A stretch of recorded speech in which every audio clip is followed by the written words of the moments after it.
할렐루야, 참 좋으신 하나님이십니다. 감사합니다. 어떻게 찬양의 은혜가 되나요?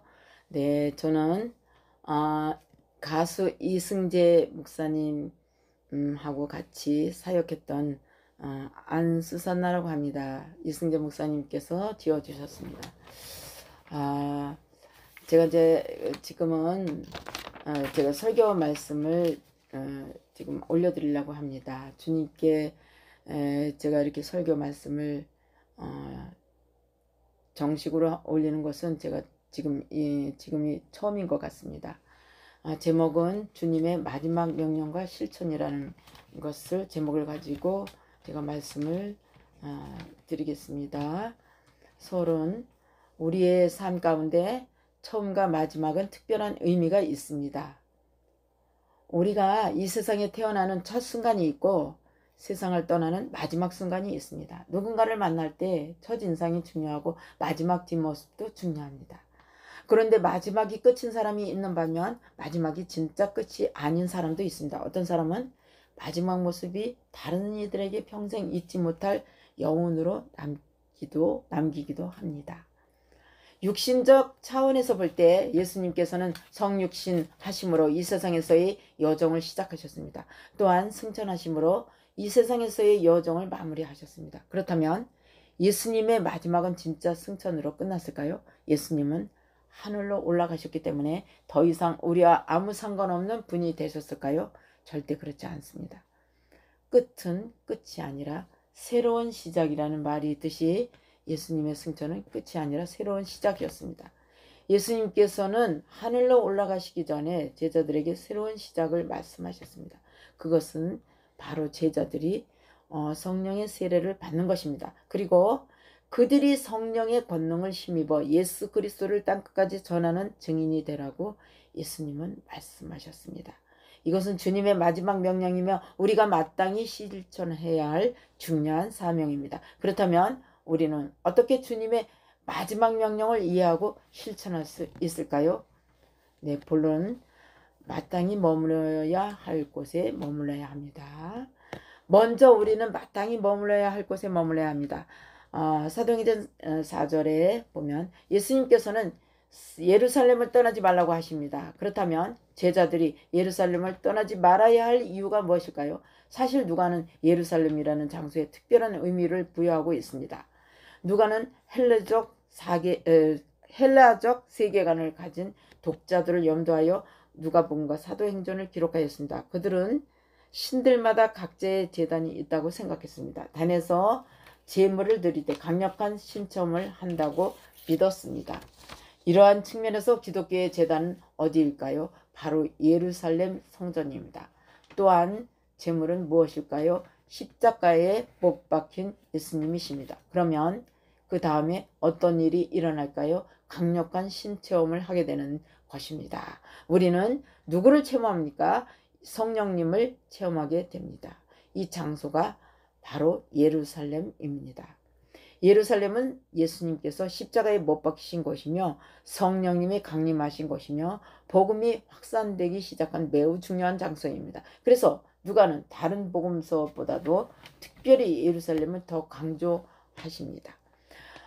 그렇다면 우리는 과연 어디에 머물고 있습니까? 예수님께서 제자들에게 예루살렘에 머물라고 하신 말씀은 단지 어떤 물리적 장소를 의미하지 않습니다. 우리에게 적용을 해본다면 예루살렘은 하나님의 뜻과 하나님의 특별한 약속이 있는 것입니다. 우리는 내 뜻대로 아무 곳에나 머물러서는 안 됩니다. 반드시 하나님의 약속이 있는 곳에 머물러야 합니다.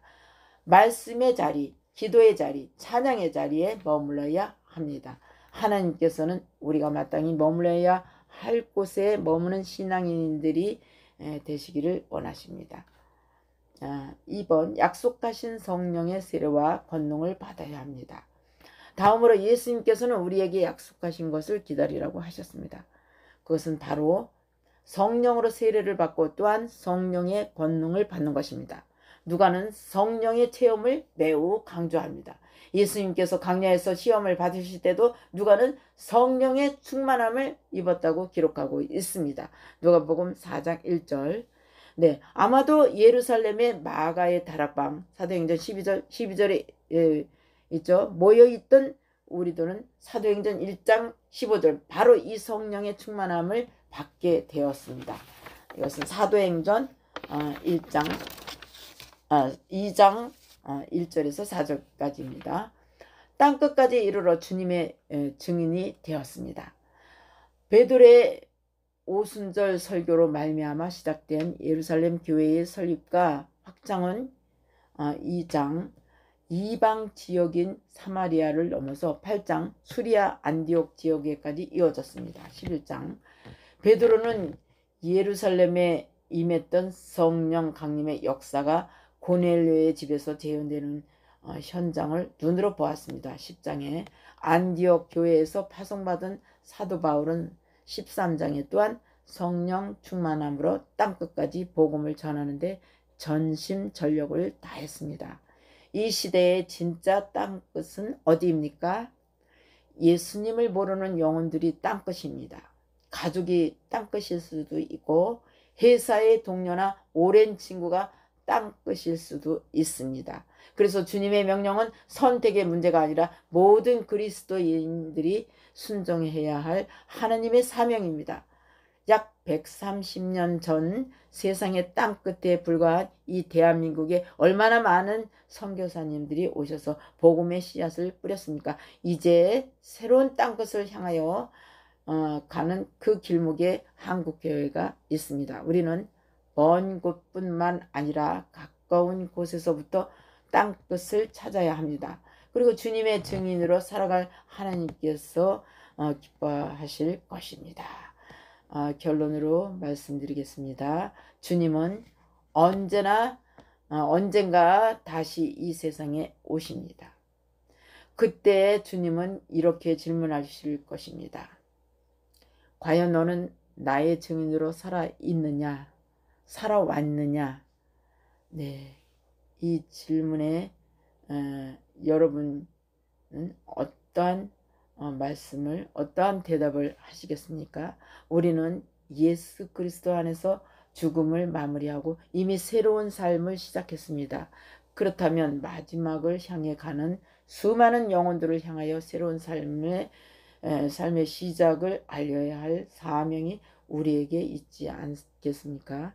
결국 주님께서 승천하시기 전에 맡기신 명령을 한마디로 요약한다면 성령 충만과 영혼 구원입니다.